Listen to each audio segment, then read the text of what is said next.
and welcome to Eye on Gainesville. I'm Katil Feltz. After more than a year of planning locally, census forms are finally arriving in the mail and will be due April 1st. In this edition of Eye on Gainesville, we'll be talking with two community leaders who are co-chairing the Complete Count Committee on the importance of being counted. First, the latest news in Gainesville.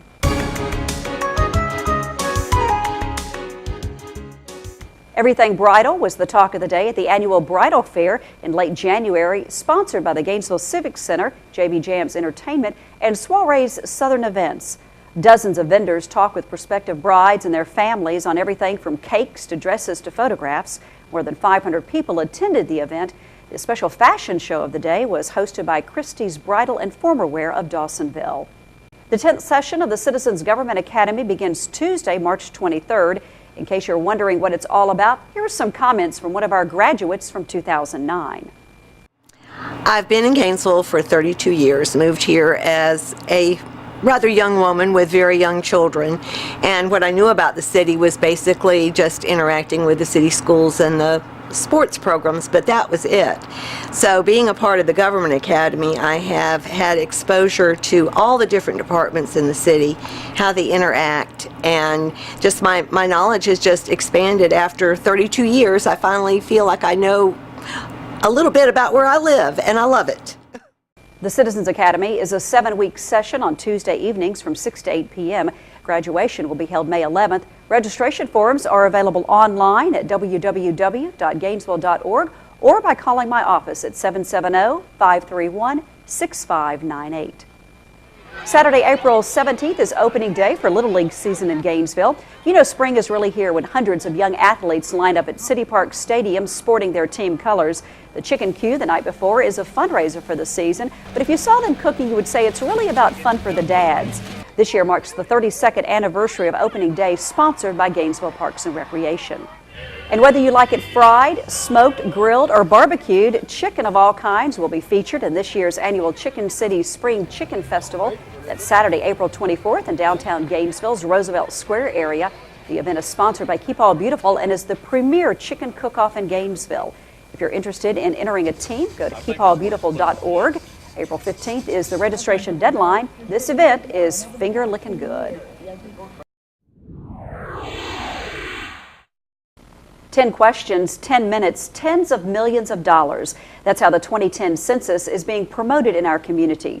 Joining me now to talk about the census is Philippa Lewis-Moss, Executive Director of the Gainesville-Hall County Community Service Center, and Dr. Bill Lightfoot, Dean of the School of Business and Mass Communication at Grinnell University. Welcome to the show today. Thank you. I think everyone can tell by looking at your shirts and the board in front of us what we're here for, and it's all about the census. Philippa, let's start with you. You and Bill have been serving on this committee as co-chairs, this Complete Count Committee. Tell us about getting started. It's been about a year ago now. Right. Well, we started in about June, and we initiated the process by bringing together lots of different people from various organizations in Hall County, charitable groups, ecumenical, civic groups, people from the chamber and local government, and we sat them down and we gave them the basic facts about the 2010 census, and then we asked them the question, what do we do? How do we get the word out? And they were responsive. They were responsive. Glad to help. Yeah, and for many people, this was their first chance actually to participate in the census. They'd all completed a census before, but never had they planned one. And so it was a pretty daunting task. How do you count some 180,000 people?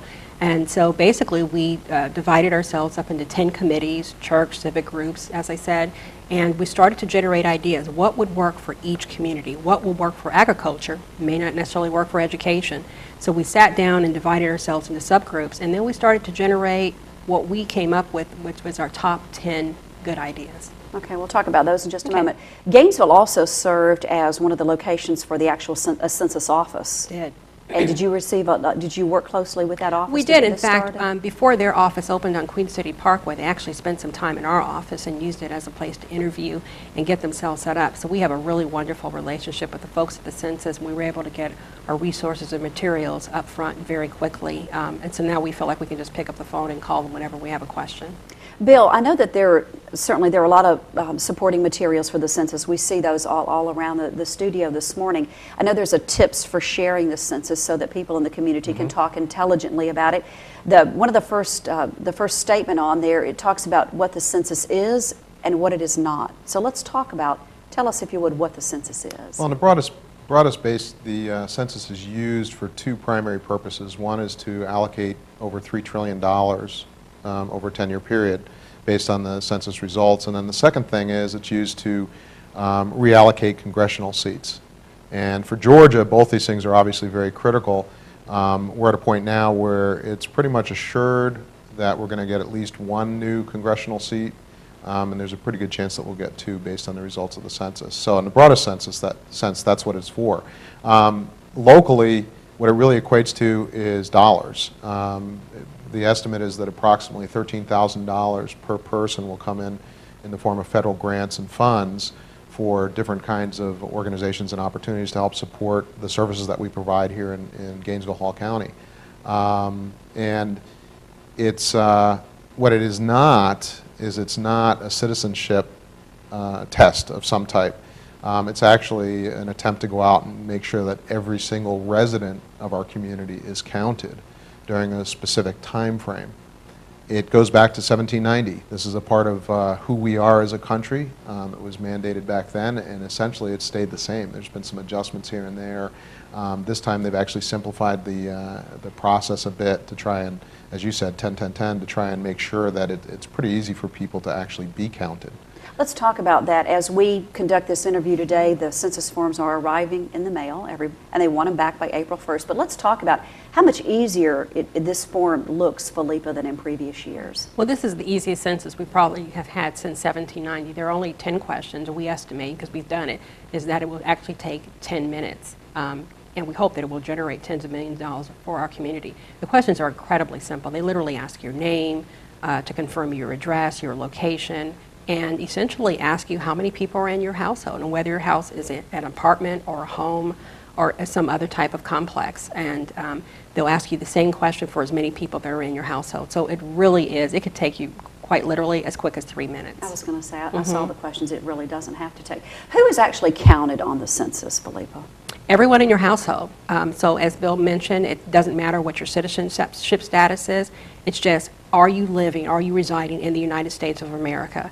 And so if there's a mother, brother, cousin, in-law, friend of the family, a student from another country, you want to count everybody.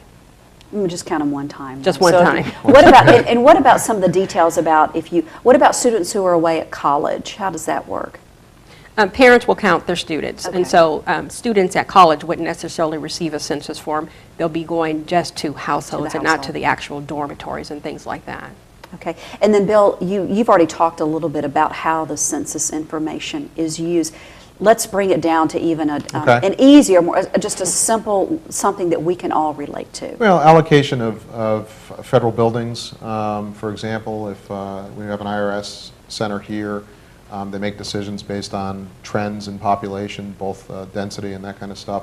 Also, our roads, our bridges, those kind of things, we need our fair share in order to be able to maintain our infrastructure. So if we want to have a good transportation network, or we want to continue to maintain a good transportation network, or simply build new highways, extend 985 maybe, or do other kinds of things, then we need support from the federal government to do that. And so it helps contribute in those ways. Another thing it also does is it helps to support, either through matching grants or other forms of federal funding, things like fire station, police station being allocated in different places.